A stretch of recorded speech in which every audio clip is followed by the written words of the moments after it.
उपेंद्र कुशवाहा का भी वही हश्र होगा जो कभी शरद यादव का हुआ था। जदयू और राजद के अंदर खाने की जो सियासत है उसके अंदर में ही वो कहीं ना कहीं डील जो है छुप गई है। बात कि अगर बिहार में अगर जातियों की हिस्सेदारी की बात करेंगे, संख्या बल की बात करेंगे, तो अगर यादव समाज है एक नंबर पे तो दूसरे नंबर पे कुशवाहा समाज है। तो कहने का मतलब यह है कि जॉर्ज फर्नांडिस की तरह, शरद यादव की तरह इनको कमज़ोर समझना मुझे लगता है कि सियासी नादानी हो सकती है। 2024 को लेकर भाजपा जो है एक बड़ी प्लॉट तैयार कर रही है। बीजेपी का एनडीए का कुनबा बिहार में बढ़ता हुआ नजर आ रहा है।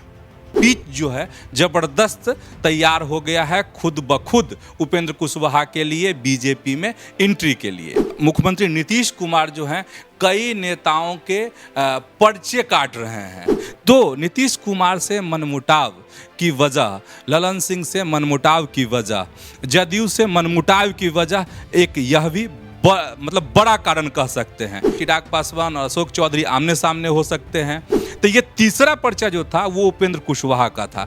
उनको सामना करना था नित्यानंद राय का, क्योंकि नित्यानंद राय उसी सीट से चुनाव लड़ते हैं। वहीं से वो धीरे धीरे कहीं ना कहीं चादर में लिपटता जा रहा है।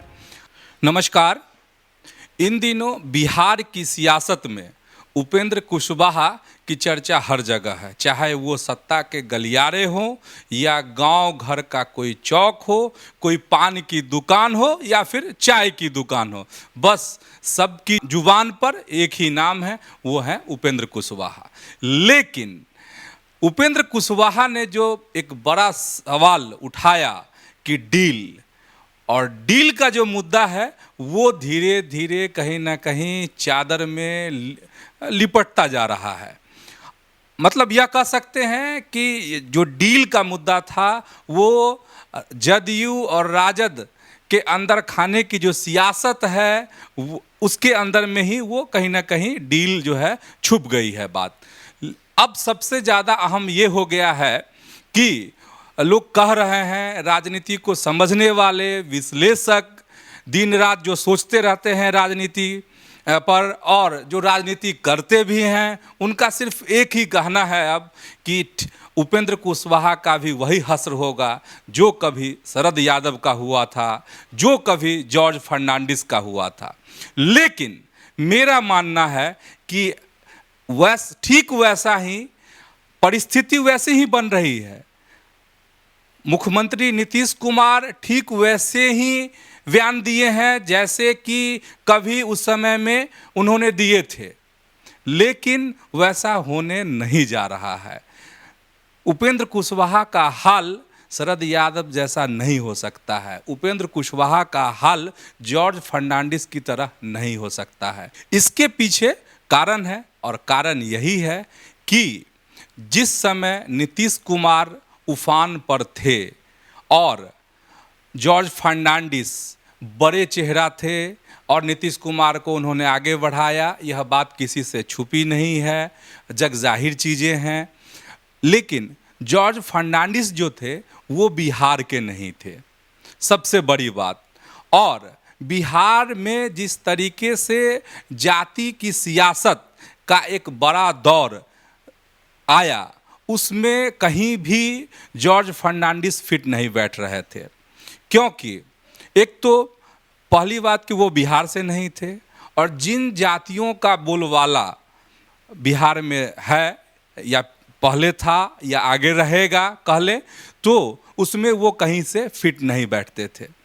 यह भी एक बड़ी वजह थी कि नीतीश कुमार ने जैसे चाहा वैसे जॉर्ज फर्नांडिस को साइड कर दिया, दरकिनार कर दिया, अलग किनारे खड़ा कर दिया।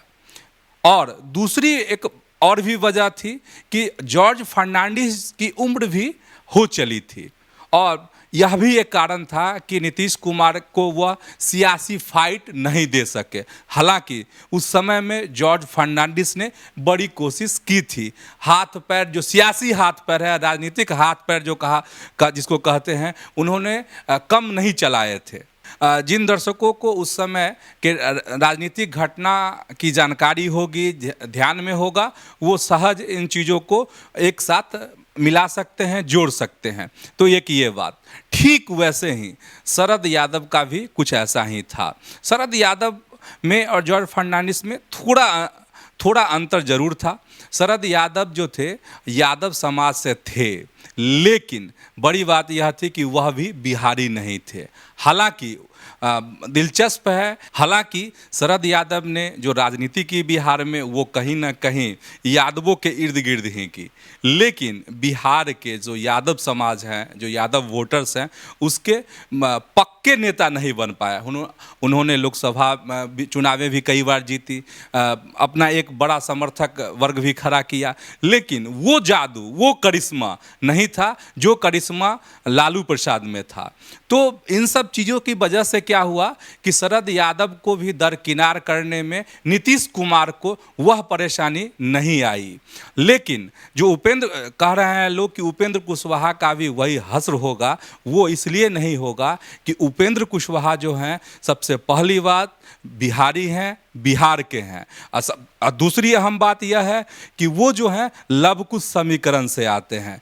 जिस लव कुश समीकरण का फायदा आज तक नीतीश कुमार उठाते रहे हैं, और नीतीश कुमार, ऐसा कहा जाता है कि नीतीश कुमार के पास जो है 16% वोटर्स हैं बिहार में, और ये जो 16% वोटर्स हैं उसमें एक बड़ा योगदान जो है उनकी अपनी जाति का तो है ही, कुर्मी समाज का, और दूसरा अगर कहें कि सबसे बड़ा योगदान है तो वो कुशवाहा समाज का भी है, और उसी कुशवाहा समाज से जो है उपेंद्र कुशवाहा आते हैं। तो इसीलिए उपेंद्र कुशवाहा की जड़ों को हिला देना इतना आसान नहीं है नीतीश कुमार के लिए, और इसीलिए जो उपेंद्र कुशवाहा हैं वो भी भली भांति इन चीज़ों को समझते हैं, इसीलिए नीतीश कुमार के खिलाफ में एकदम खुलेआम ताल भी ठोक रहे हैं। इसके पीछे भी यही वजह है, और इसीलिए वह कह रहे हैं कि हिस्से वाली जो बात कल से आई है, उन्होंने ट्वीट किया है। हालांकि मुख्यमंत्री ने इसका जवाब भी आज दिया है, तो आज उन सवालों और जवाब पे नहीं जाएंगे, सिर्फ वजह को समझने की हम कोशिश करते हैं।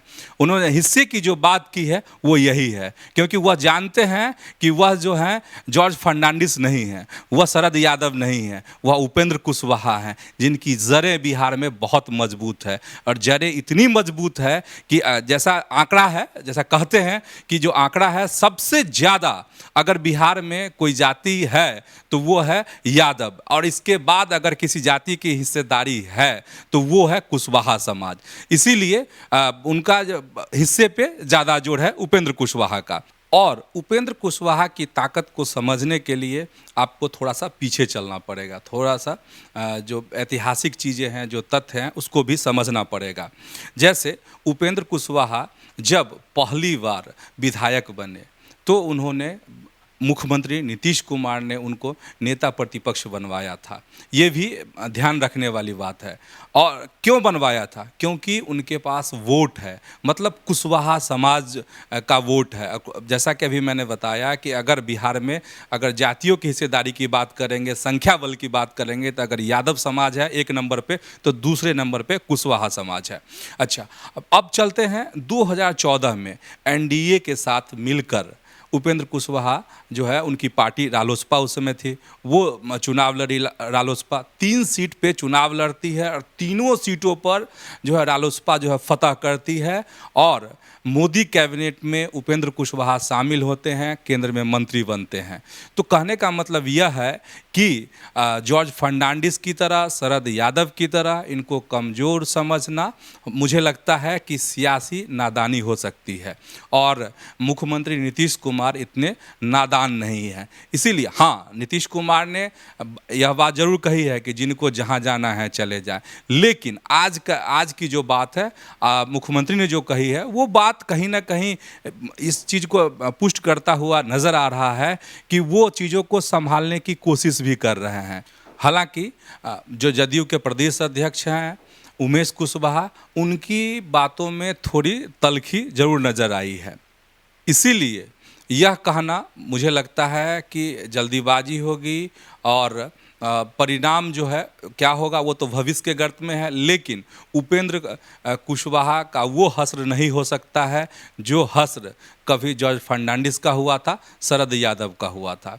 अब इस बीच में एक चर्चा भी जोर पकड़ने लगी है कि 2024 को लेकर भाजपा जो है एक बड़ी प्लॉट तैयार कर रही है। अब उसमें यह कहा जा रहा है, इस प्लॉट में यह भी है कि उपेंद्र कुशवाहा जिस तरीके से एनडीए छोड़कर नीतीश कुमार के साथ आए थे, अपनी पार्टी का उन्होंने विलय कर दिया था जदयू में, तो वो जो असहज स्थिति थी उपेंद्र कुशवाहा के लिए कि वो फिर कैसे बीजेपी के साथ जाएं, वो फिर कैसे एनडीए का हिस्सा बने, तो अब जो ये चीज़ें घटना अभी बिहार में घट रही हैं, जिस तरीके से उपेंद्र कुशवाहा पिछले दिन जब बीमार थे एम्स में भर्ती हुए थे, और एम्स में भर्ती होने के बाद उनसे मिलने के लिए जो भाजपा के 3 नेता पहुंचे थे और जो तस्वीर वायरल हुई थी, उसके बाद जो परिस्थिति, जो राजनीतिक उथल का एक बड़ा दौर बिहार में शुरू हो गया था, तो उससे कहीं ना कहीं उपेंद्र कुशवाहा को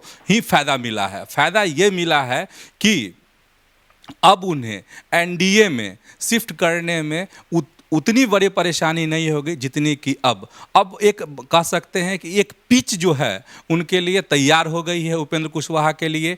मतलब वो बीजेपी के साथ आराम से अब हाथ बढ़ा सकते हैं, आगे बढ़ सकते हैं, और ये जो पिच तैयार हुई है वो कहीं ना कहीं बीजेपी के लिए भी फायदे की बात है, क्योंकि अगर पिछले दिनों के बयानों को आप ध्यान से गौर करते हैं तो आपको एक बात समझ में आएगी। जदयू के तमाम नेताओं ने मोदी सरकार पर, बीजेपी पर, एनडीए गठबंधन पर सवाल उठाए थे, और उन बयानों में जदयू के तरफ से यही कहा जा रहा था या कहा गया था कि अब कौन है बीजेपी के साथ, कौन है, एनडीए है कहाँ। मुख्यमंत्री भी 1-2 बार बोल चुके हैं कि अब कौन है एनडीए में, कोई है ही नहीं, बीजेपी अकेली है।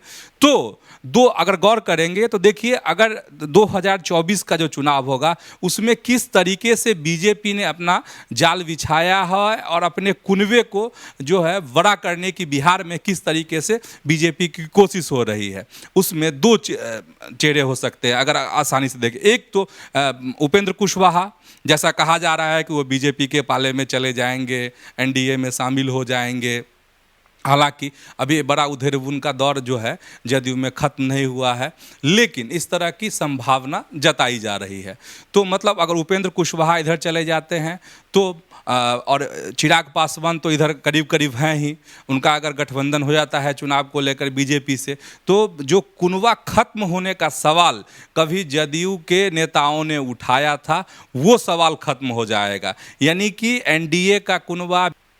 अच्छा, इन सब के बीच यह भी एक सवाल आता है कि आखिर बीजेपी की भूमिका क्या होगी। तो बीजेपी की भूमिका को ऐसे समझ सकते हैं कि बीजेपी कैसे खेल कर रही है बिहार में। डॉक्टर संजय जायसवाल हैं, बीजेपी के प्रदेश अध्यक्ष हैं, उन्होंने उनका एक बयान आपको याद करना पड़ेगा।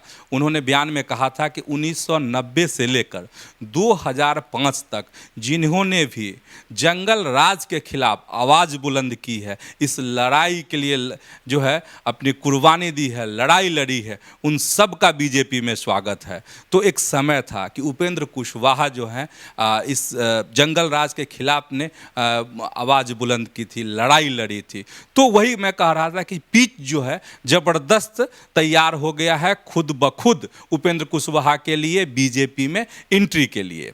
ये हो गया। अच्छा, अब ये एक सवाल आता है कि ऐसी परिस्थिति आखिर बनी क्यों? उपेंद्र कुशवाहा क्या सिर्फ यह बात है कि उन्होंने राजद और जदयू के बीच में जो डील हुई थी उसका खुलासा करने का आग्रह किया था, उस पर उन्होंने अपने सुप्रीमो से, पार्टी के सुप्रीमो से आग्रह किया था कि क्या डील हुई है, इन चीज़ों का आप खुलासा कीजिए। क्या सिर्फ बात इतनी ही है? बात सिर्फ इतनी ही नहीं है, बात आगे की भी है, बात अंदर खाने और भी चीज़ की है। डील तो अंदर खाने की चीज़ है ही, साथ ही और भी कुछ है। अब एक बड़ी चर्चा जो है जोर पकड़ने लगी है, जिस तरीके से उपेंद्र कुशवाहा कहे कि बगावत कर रहे हैं, बगावती मूड में दिख रहे हैं, उनके तीखे बयान आ रहे हैं, उनके बोल तीखे हो रहे हैं, उससे एक खबर अब चर्चा में आ रही है। लेकिन अंदर खाने की खबर, अंदर खाने की यही खबर है कि एक कार्यक्रम में हमने जिक्र भी किया था, बताया भी था कि मुख्यमंत्री नीतीश कुमार जो हैं कई नेताओं के पर्चे काट रहे हैं। तो उसमें दो नेताओं का जिक्र मैंने किया था। एक किया था मैंने अशोक चौधरी का जिक्र किया था, और दूसरा जो है संजय झा का जिक्र किया था। मतलब अशोक चौधरी को ठीक, चूँकि वो दलित समाज से आते हैं, तो अशोक चौधरी को इनका काउंटर करना है। किनका? तो चिराग पासवान का। और इसके लिए जमुई में उनकी गतिविधि बढ़ भी रही है। मतलब 2024 में जो लोकसभा का चुनाव होगा, उसमें यह संभावना जताई जा रही है कि अशोक चौधरी जो हैं चिराग पासवान को टक्कर देते हुए नजर आएंगे जदयू के तरफ से। तो एक पर्चा नीतीश कुमार ने वो काट दिया था। दूसरे अगर पर्चे की बात करते हैं तो वो दरभंगा से पर्चा कटा है, और उस पर्चे में जिक्र था संजय झा का। संजय झा को इसकी तैयारी करने के लिए वक्त दिया गया कि भाई आप मिथिला में एक बड़ा चेहरा बनिए जदयू का, और तैयारी कीजिए कि भाई आपको 2024 में चुनाव लड़ना है लोकसभा का दरभंगा से। अच्छा, तो ये दो पर्चे से तो आप परिचित है। तीसरा पर्चा जो था वो उपेंद्र कुशवाहा का ही कटा था। 6 पर्चे कटे हैं, धीरे धीरे हम बताएंगे अपने दर्शकों को। तो ये तीसरा पर्चा जो था वो उपेंद्र कुशवाहा का था। और उपेंद्र कुशवाहा के जो पर्चे कटे वो बड़े ही दिलचस्प है। वो पर्चे कटे थे उजियारपुर से, मतलब कि उनको सामना करना था नित्यानंद राय का, क्योंकि नित्यानंद राय उसी सीट से चुनाव लड़ते हैं, वहीं से जीते हुए हैं, अभी केंद्रीय गृह राज्य मंत्री हैं। तो एक बात बाद में खुल करके आई कि उपेंद्र कुशवाहा जो हैं वो इन चीज़ों से इत्तेफाक नहीं रखते थे, वो इस सीट से चुनाव नहीं लड़ना चाहते थे। तो नीतीश कुमार से मनमुटाव की वजह, ललन सिंह से मनमुटाव की वजह, जदयू से मनमुटाव की वजह, एक यह भी मतलब बड़ा कारण कह सकते हैं, क्योंकि जैसी खबरें बाहर निकल करके आई उसके अनुसार उपेंद्र कुशवाहा काराकाट से ही चुनाव लड़ने के इच्छुक थे। तो जो नीतीश कुमार चाहते थे कि अपने एक फाइटर को हम नित्यानंद राय के सामने उतारें, वो उनका सफल होता हुआ नजर नहीं आया। तो एक बहुत अंदर खाने की ये खबर थी। तो यह भी एक बड़ा कारण था कि उपेंद्र कुशवाहा का नीतीश कुमार के साथ जो है मतभेद चल रहा था इस बिंदु पर, इस मसले पर। अब जो चिराग पासवान का भी हम लोग जिक्र कर रहे थे, चिराग पासवान और अशोक चौधरी आमने सामने हो सकते हैं। तो अभी एक चर्चा है बहुत ज़ोर से कि चिराग पासवान जो हैं वो केंद्र में मंत्री बन सकते हैं। लेकिन मेरे पास जो खबर है उसके अनुसार यह है कि चिराग पासवान जो हैं कसमकस के दौर से गुजर रहे हैं। हमारे रिपोर्टर हैं नाजिम अली, पटना एयरपोर्ट पर कल चिराग पासवान जब पहुँचे, वहाँ उन्होंने बात करने की जब कोशिश की और इस मसले पे जब उनसे सवाल किया तो वो एकदम से इन सवालों को दरकिनार कर दिए, साइड कर दिए, बोले कि अभी इन सवालों का जवाब का वक्त नहीं है, जब आएगा तो बताएंगे। तो आखिर चिराग पासवान ने ऐसी बातें क्यों कही? तो जो बहुत अंदर खाने की खबर है वो खबर यही कह रही है कि चिराग पासवान की बीजेपी से वाकई में बातचीत हुई है, नरेंद्र मोदी चाहते भी हैं, अमित शाह चाहते भी हैं, लेकिन उनके अपने ही उनको दगा दे रहे हैं। तो उनके अपने कौन हैं? उनके अपने हैं चाचा पशुपति कुमार पारस। वो जो हैं बड़ा अरंगा लगा रहे हैं उनके मंत्री बनने में, क्योंकि जो परिस्थिति बिहार से बन रही है, बिहार से जो परिस्थिति बन रही है उसमें और भी कई नाम आ रहे हैं। जैसे आरसीपी सिंह का भी नाम आ रहा है कि हो सकता है वो मंत्री बन जाए। उपेंद्र कुशवाहा का अब बार बार नाम आने लगा है कि वो भी केंद्र में मंत्री बन सकते हैं अगर जदयू का दामन छोड़ देते हैं। तो ऐसी परिस्थिति में बीजेपी जो है वो कहीं ना कहीं असमंजस की स्थिति में फंस गई है और बीजेपी को यह लगता है कि दोनों में से या तो चिराग मंत्रिमंडल में रहें या फिर पशुपति कुमार पारस रहें। तो और पशुपति कुमार पारस जो हैं उनकी कोशिश है कि वो मंत्रिमंडल में बरकरार रहें, इसीलिए चिराग जो हैं इन दिनों कसम में हैं। हालांकि जब वो पटना पहुंचे दिल्ली से तो वो खूब गरजे हैं, उपेंद्र कुशवाहा का उन्होंने खूब साथ दिया है और नीतीश कुमार को लेकर के तमाम बातें कही हैं और तमाम कहा है कि आखिर नीतीश कुमार ने कैसे बिहार को गर्त में डाल दिया है। लेकिन यह भी है कि कहीं ना कहीं चिराग पासवान जो हैं अंदर से सहमे हुए भी हैं कि आखिर जो मंत्रिमंडल का विस्तार होगा, मंत्रिमंडल का विस्तार तो होना है मोदी मंत्रिमंडल का, अब ऐसे में चिराग का क्या होगा इस पर सबकी नज़र लगी हुई है, चाहे वो बीजेपी हो या खुद चिराग पासवान की पार्टी हो या बिहार के अन्य दल हो। तो आप समझ गए होंगे कि उपेंद्र कुशवाहा का जो हश्र है वो जॉर्ज फर्नांडिस वाला नहीं होने वाला है और ना शरद यादव वाला होने वाला है, क्योंकि उनके लिए दूसरे ऑप्शन भी बेहतर तैयार हो गए हैं। वो ऑप्शन भी हमने आपको बता दिया है और चिराग पासवान के कश्मकश की जो बात है वो भी आप समझ गए होंगे। और उपेंद्र कुशवाहा क्या सिर्फ डील की वजह से नाराज़ हैं कि अंदर खाने उनके नाम की भी पर्ची कट गई थी, वो है कई चीज़ें हैं जो आप समझ गए होंगे। नमस्कार।